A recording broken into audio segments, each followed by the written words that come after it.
오늘 저희들이 이제 로마서 2장 말씀을 나누게 되는데, 이제 저희들이 지난주부터 이제 로마서를 살펴봅니다. 그래서 마음이 이제 좀 바라기는 우리 성도님들께서 이 로마서 말씀을 자기도 이렇게 잘 마음에 정리하고 또 깨닫고 새기셔야 되지만, 또 하실 수만 있으면 우리가 이제 다른 사람들에게도 도대체 기독교가 말하는 복음이 무엇인지, 또 기독교의 핵심적인 가르침이 무엇인지를 이렇게 좀 전달해 주실 수 있는 그런 우리 성도님들이 되셨으면 좋겠습니다. 그래서 우리 지난주 1장 이제 시작하면서 로마서의 주제는 복음입니다. 복음. 그런데 이제 이 복음이란 무엇인가에 대해서 1장 16절과 17절을 통해 바울이 이제 정의를 내립니다. 복음은 뭔가 하면 모든 믿는 자들에게 구원을 주시는 하나님의 능력이 됩니다.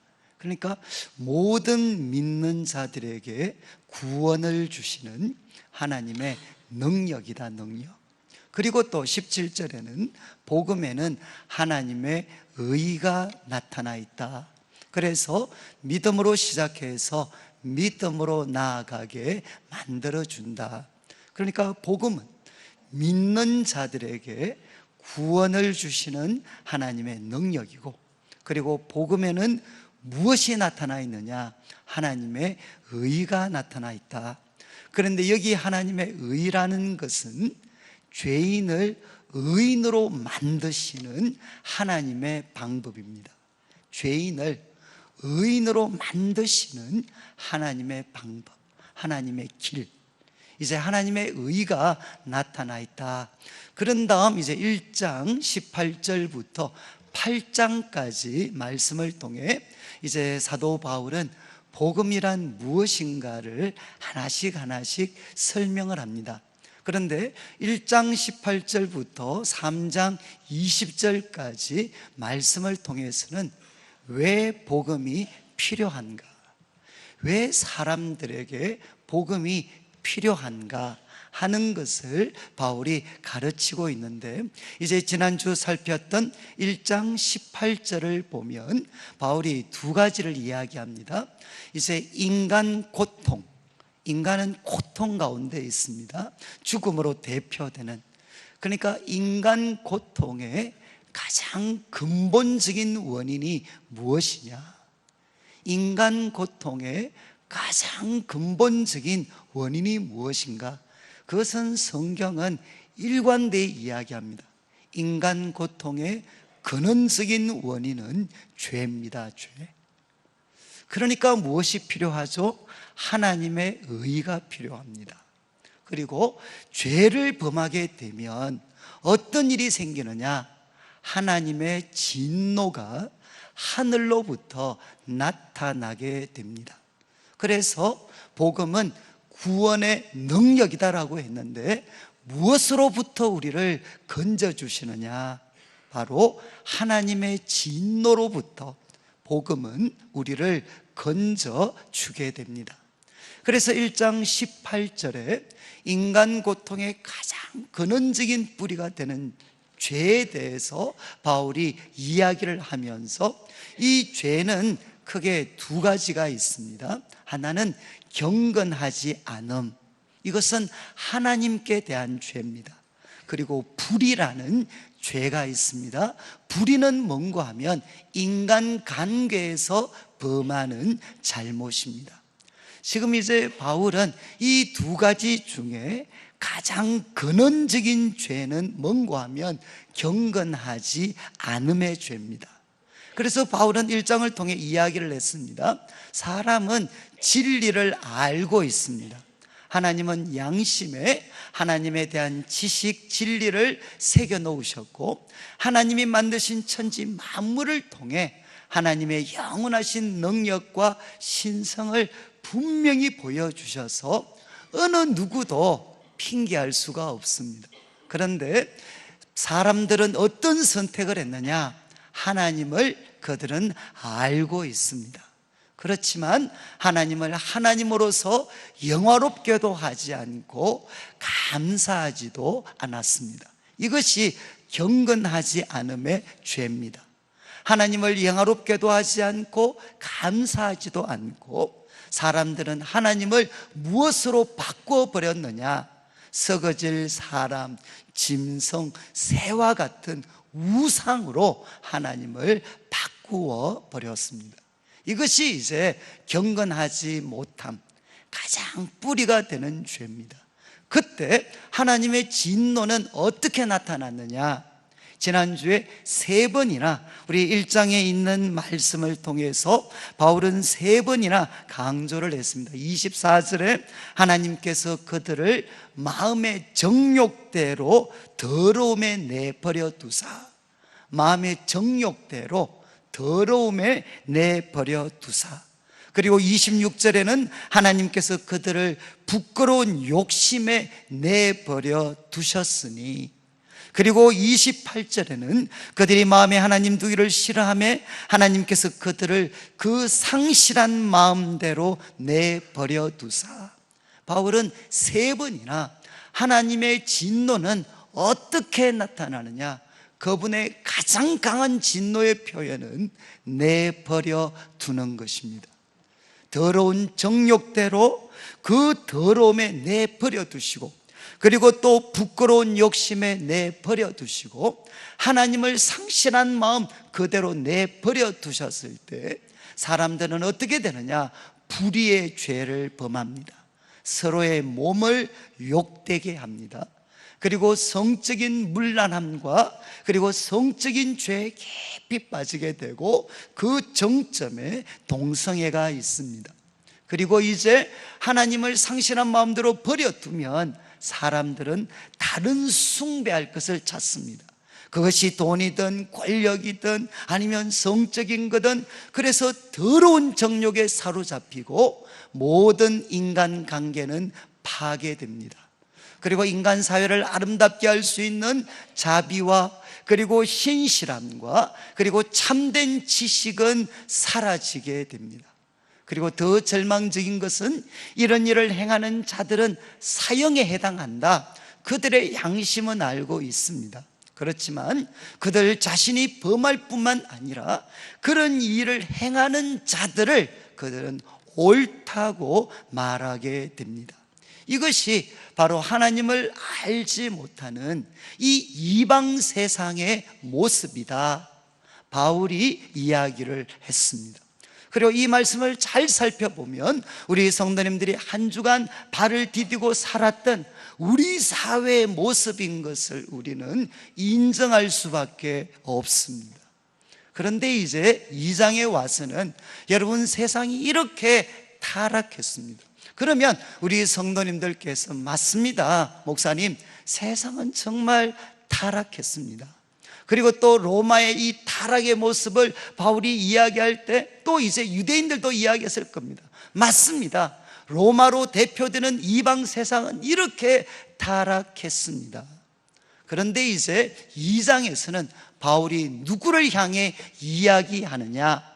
1절에 보시면 이런 표현이 나옵니다. 2장 1절, 그러므로 남을 판단하는 사람아. 1절에 그러므로 남을 판단하는 사람아, 이렇게 좀 일반화시킵니다. 남을 판단하는 사람아, 그들의 실상에 대해서 남을 판단하는 너희들도 여전히 죄 아래 있다, 하나님의 심판 아래 있다. 그리고 이제 18절, 17절 말씀을 보면 보다 바울이 염두에 두었던 대상을 직접적으로 표현합니다. 그들은 유대인입니다. 유대인.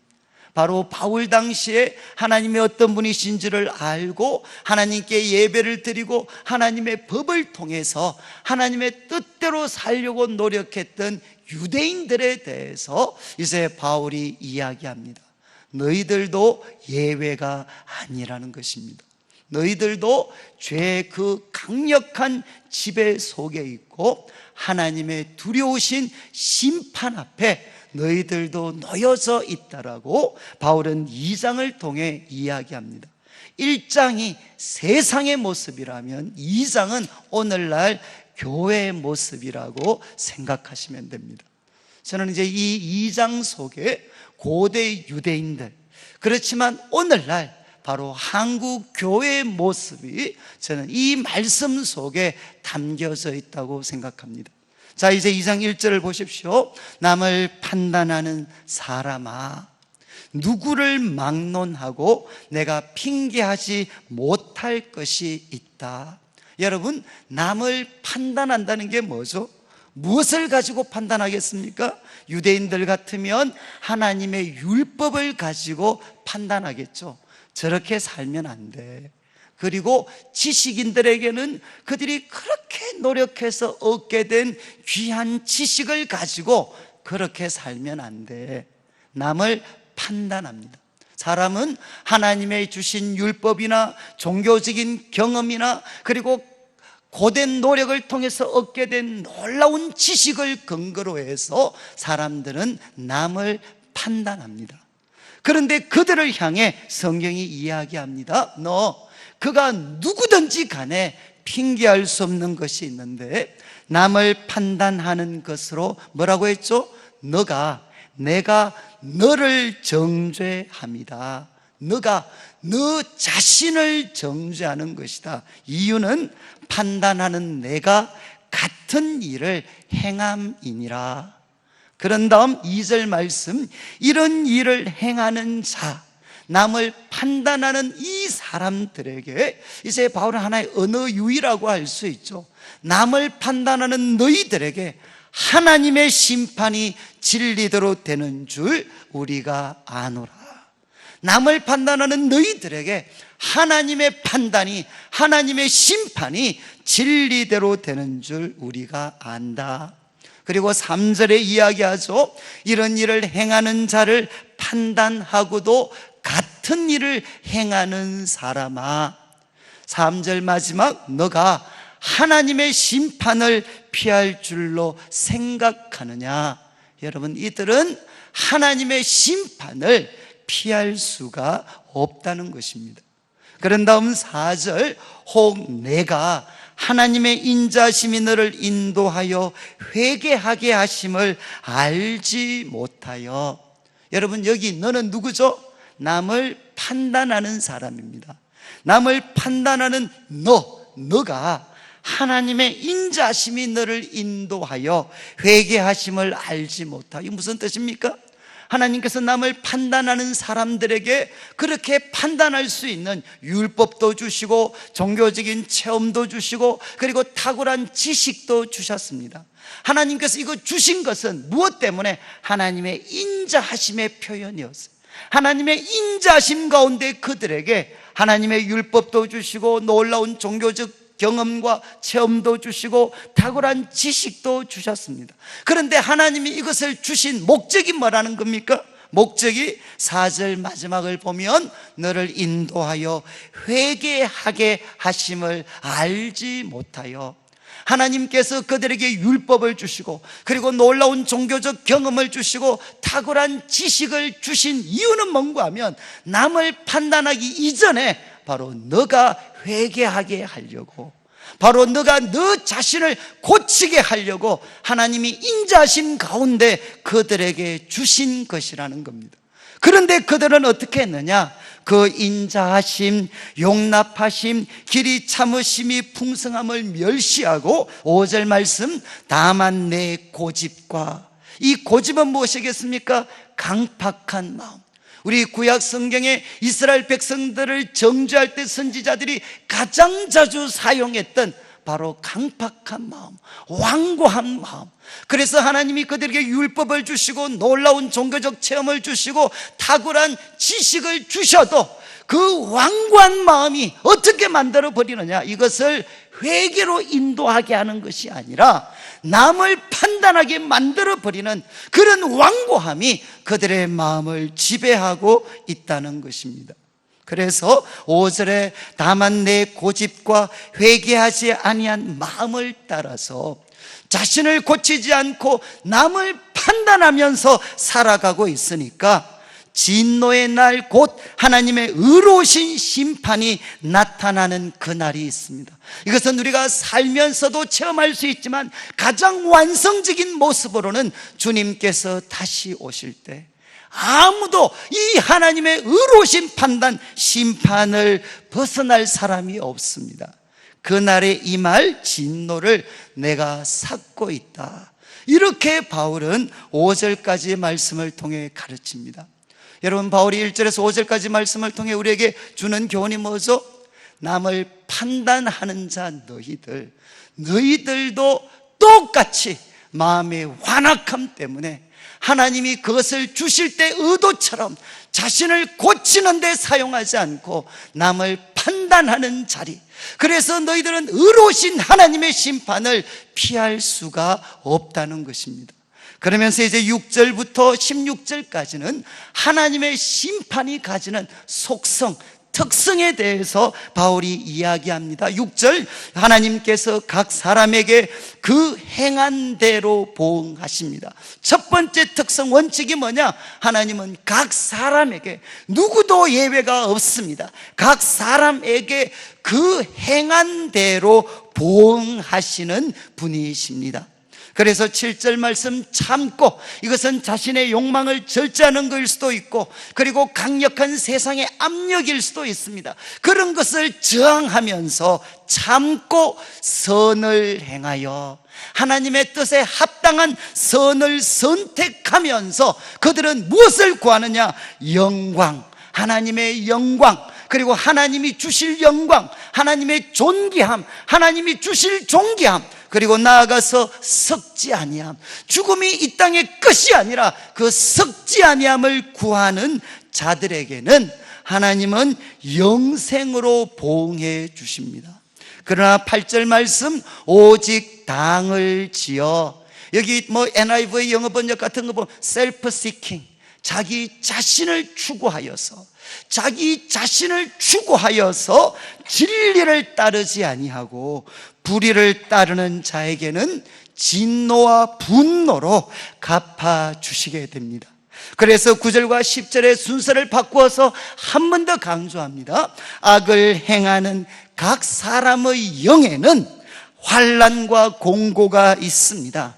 그런데 먼저는 유대인에게요, 그리고 헬라인에게며, 선을 행하는 각 사람에게는 영광과 존귀와 평강이 있습니다. 먼저는 유대인에게요, 그리고 헬라인에게라. 바울이 이것을 통해 강조하는 것이 뭐죠? 하나님은 각 사람이 행한 대로 갚아주시는데, 유대인이라고 하나님은 특권을 주시는 것도 아니고, 그리고 헬라인이라고 해서 차별하는 것도 아니라는 겁니다. 그래서 11절 이야기합니다. 이는 하나님께서 외모로 사람을 취하지 아니하심이라. 하나님의 심판의 첫 번째 특성은 무엇이냐? 각 사람이 행한 대로 갚아주십니다. 그리고 하나님은 외모로, 그 사람이 가진 외적인 조건으로 사람을 특혜를 주시거나 차별하시지 않습니다. 그리고 12절부터 15절까지 말씀을 통해서는 율법 없이 망한 자들이 있습니다. 그리고 율법을 가지고 망하는 사람들이 있습니다. 그들을 향한 하나님의 심판의 기준은 차이가 있다.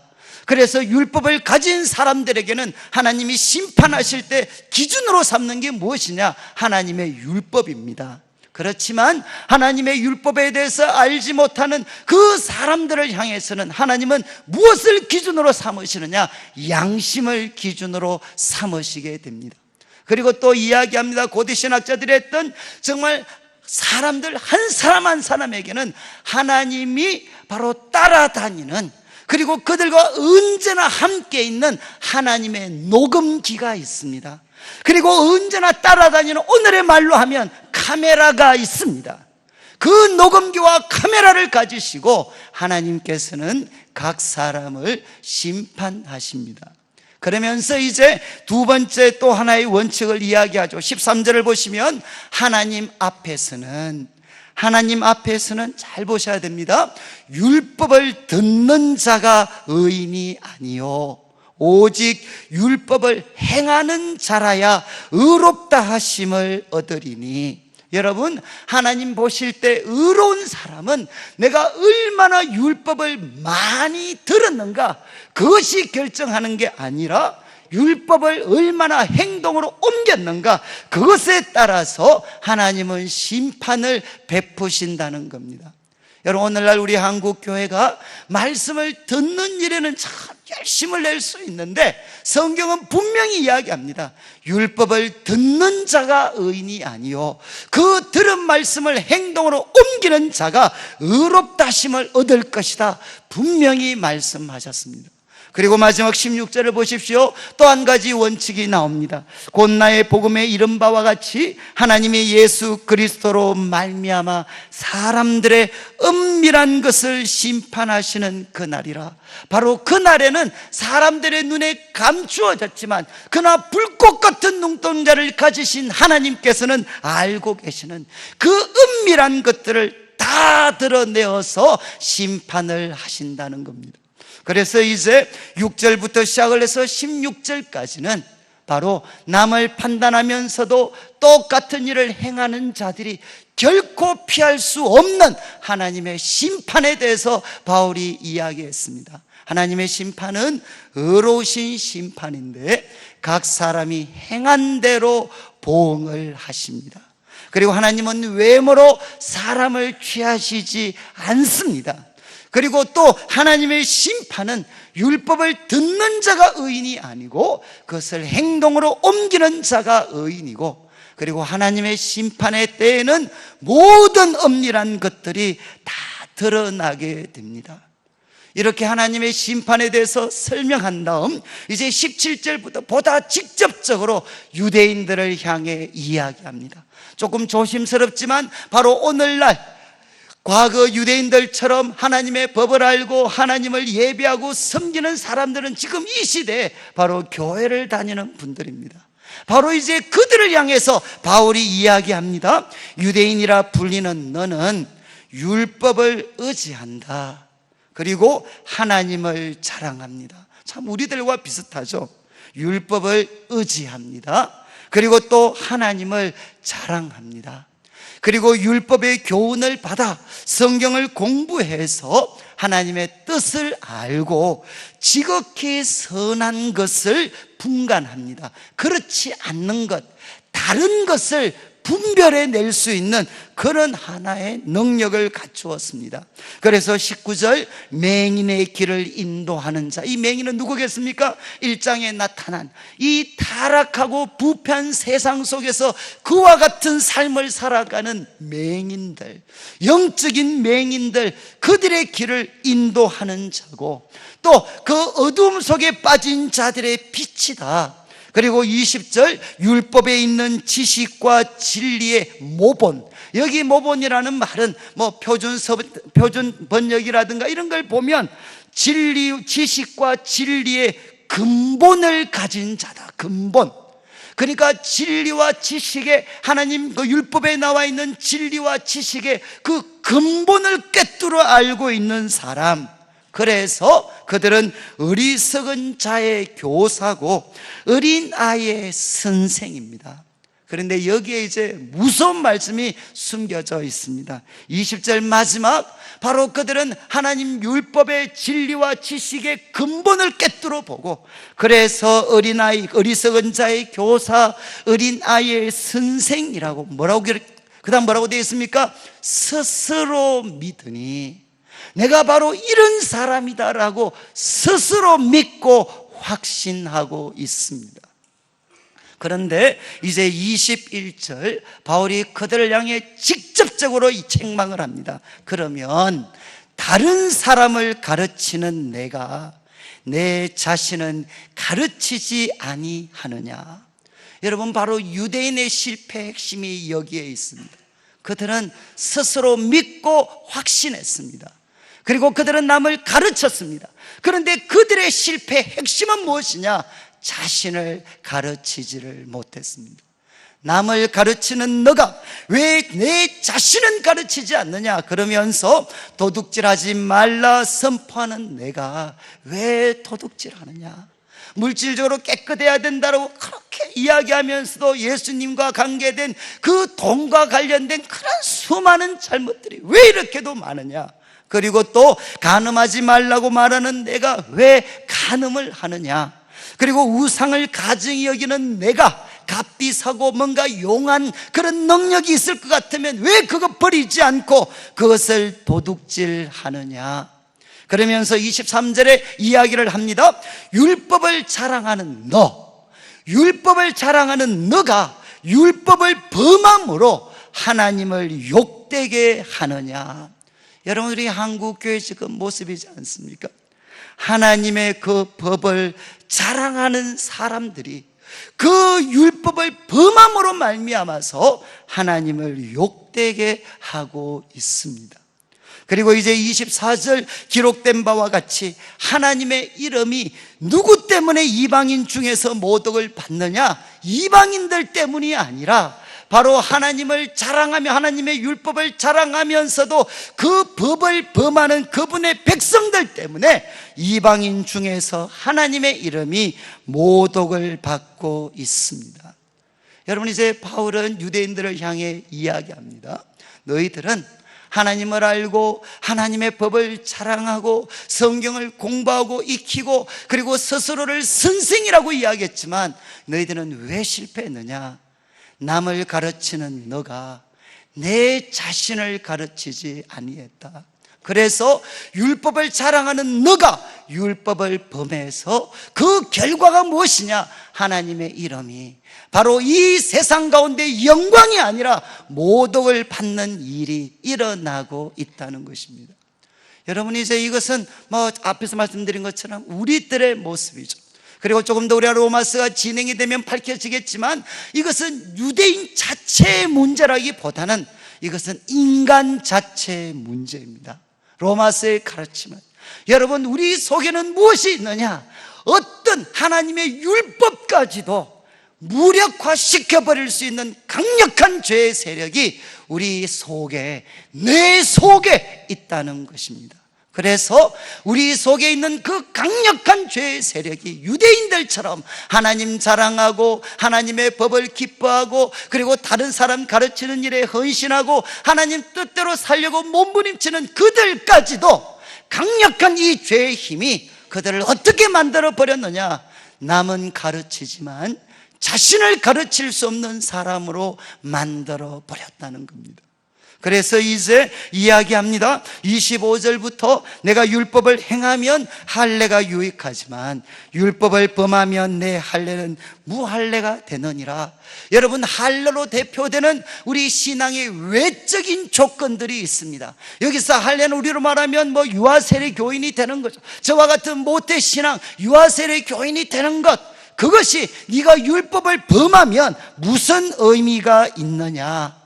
그래서 27절을 보시면 또한 본래 무할례자가, 정말 신앙과는 아무런 상관도 없었던 무할례자가 율법을 온전히 지키면 율법 조문과 할례를 가지고 율법을 범하는 너를 정죄하지 아니하겠느냐? 당연한 말이죠. 그래서 28절과 9절에서 지금까지 이야기를 정리합니다. 여러분, 표면적 유대인, 외적인 조건을 가지고 있는 그 표면적 유대인이 참된 유대인이 아닙니다. 그리고 표면적 육신의 할례가 아닙니다. 그리고 29절 오직 이면적 유대인, 바로 내면적인 유대인입니다. 그들의 본질 자체가 바뀌어진 그 이면적, 내면적 유대인이 참된 유대인이고, 할례는 마음의 할진이 영에 있고 율법 조문에 있지 않다. 여러분들이 구약의 선지자들의 글을 읽으면 선지자들이 끊임없이 강조했던 게 뭐죠? 마음의 할례를 해라. 마음에 옷을 찢지 말고 마음의 할례를 해라. 그런데 그 마음의 할례는 누가 하실 수 있느냐? 바로 성령님이 하실 수가 있다는 겁니다. 여기 영에 있다는 것은 성령을 통해서 이루어진다. 그리고 29절 마지막 칭찬은 내가 얼마나 하나님 보시기에 바른 사람인지 그 칭찬은 사람이 주는 것이 아니라 다만 하나님에게선이다. 여러분, 참된 유대인은 누구냐? 바로 그들의 내면과 본질이 바뀐 사람입니다. 그리고 그들의 마음에 성령을 통해 할례를 해서 하나님이 기뻐하시는 사람들, 하나님이 칭찬하시는 사람들이 바로 참된 유대인이라는 겁니다. 그런데 지금 바울 당시에 그 유대인들은 바로 이런 참된 유대인과는 너무 멀리 떨어져 있다는 거죠. 하나님의 심판을 피할 수가 없다는 겁니다. 저는 이제 오늘 이 말씀을 이렇게 마무리하면서 제 자신의 말씀을 조금 이렇게 드리려고 하는데, 저는 이제 여러 번 기회 있는 대로 말씀드렸던 것처럼 저는 이제 모태신앙입니다. 경건한 우리 부모님들 통해서 저는 태어나면서부터 교회를 떠났고, 그리고 지금까지 저는 교회를 떠나본 적이 없습니다. 그리고 교회에서 나름대로 우리 성도님들처럼 남다른 열정과 헌신을 가지고 충성을 했던 사람입니다. 그리고 제가 이제 고등학교 2학년, 3학년 때는 우리 참 목사님들이나 이런 분들이 도전을 하셔서 정말 고2, 고3 그렇게 바쁜 때도 매일 이렇게 교회를 가서 하루에 1시간 정도는 이렇게 기도하는 흉내를 냈던, 그래서 목표는 좋은 대학 가는 거였겠죠.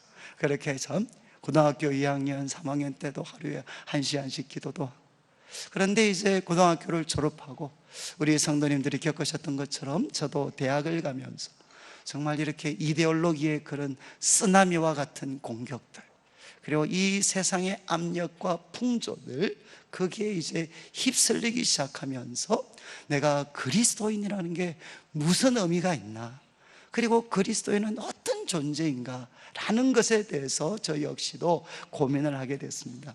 그러다가 대학교 1학년 한 5월 정도에 하나님께서 특별한 한 번의 기회를 주셔서 저는 제 삶을 하나님 말씀을 배우고 익히는데, 그래서 진리가 너희를 자유케 할 것이라는 그 말씀의 희망을 가지고 이제 제 삶을 하나님 말씀 배우는 일에, 그리고 그 말씀을 삶에 옮길 뿐만 아니라 가르치는 일을 하는데 저는 제 삶을 헌신하기로 결심을 했습니다. 그리고 참 저한테는 행복한 시간이었습니다. 하나님의 말씀을 알아가는 그 기쁨 참 너무너무 컸습니다. 그래서 제가 대학교 1학년 여름 수련회 때 이제 고향교회 수련회를 갔어요. 하나님, 내가 이 정도 열심히 했으면 하나님 저 한번 만나 주십시오. 저 한번 만나 주십시오. 그래서 대학교 1학년 때 수련회를 가서 저하고는 참이 안 맞는 거지만 거의 광신도처럼 막 기도하라 그러고 하면 저도 이제 하나님을 만나고 싶었기 때문에 제 취향은 아니지만 그래도 저는 정말 이렇게 순종하면서 하나님께 몸부림을 쳤습니다. 그런데 이제 1학년 여름 수련회 때 저는 주님을 만나지를 못했습니다. 이렇게 다른 애들은 다 은혜를 받는데 저는 이제 하나님 은혜를 안 주시더라고요. 그래서 이제 그 수련회 장소를 떠나면서 제가 기도했습니다. 하나님, 1년 후에 뵙겠습니다. 내가 1년 동안 또 칼을 갈겠습니다. 1년 동안 내가 철저히 준비해서 그때 제가 다시 이 자리에 오면 주님 저 한번 만나 주십시오. 저를 한번 불쌍히 여겨 주십시오. 그리고 1년 동안 정말 제 생에 아마 가장 열심히 성경을 공부했고, 그리고 하나님 뜻대로 살려고 몸부림을 쳤고, 그리고 우리 후배들 가르치는 일에 정말 저는 제 모든 것을 쏟아부었다 해도 과언이 아닐 만큼 저는 헌신된 삶을 살았습니다. 그리고 이제 2학년 여름 수련회 똑같은 장소에 갔습니다. 가니까 또 분위기는 하나도 안 바뀌었어요. 먹보다도 더 20번씩 부르고 똑같아. 또 3살 때부터 회개하고 7살 때부터 회개하고 회개하고. 그렇지만 제가 하나님을 만나야 되기 때문에 정말 그런 거 다 그냥 내려놓고 열심히 기도했어요. 마지막 날 수련회 마지막 날 밤은 언제나 철야였습니다. 철야. 그래서 철야하니까 하나님 저 만나 주십시오. 발부둥을 쳤는데 여전히 하나님은 저한테 침묵하셨어요. 그래서 속이 너무 상해 있는데 또 옆에 있는 선배가 갑자기 씩씩씩씩 거리면서 뱀 소리를 내면서 또 기도를 했어요. 안 그래도 정신 사나운데 선배가 씩씩씩 막 이러면서 있잖아요. 막 이렇게 뱀 잡는 또 기도를 막. 그래서 제가 근데 그 선배가 또 저를 툭툭 치더니만 갑자기 이런 말을 하셨어요. 야 관영아, 조금 전에 너한테 귀신이 한 마리 들어가려고 했다. 그 말을 듣는데 정말 자존심이 상하더라고요. 저는 하나님 한번 만나보려고 최소한 1년 반 칼 갈고 왔는데 그렇게 발부덩 쳤는데도 나는 안 되고 결국 한 7, 80명 모여있는 이 사람 중에 내가 제일 문제사병이라서 귀신이 내한테 들어오려고 하는 모양입니다. 그래서 제가 정말 참 그런 어떤 자존심이 상했지만 악착같이 발부덩을 쳤어요. 그런데도 역시 하나님을 만나지를 못했어요.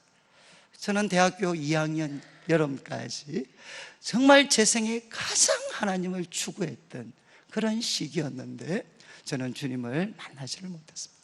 그런데 이제 그 후에 제가 주님을 인격적으로 만나게 되고, 그리고 왜 하나님은 나에게 이 2년 동안 이렇게 처절할 정도로 침묵하시고 외면하셨나?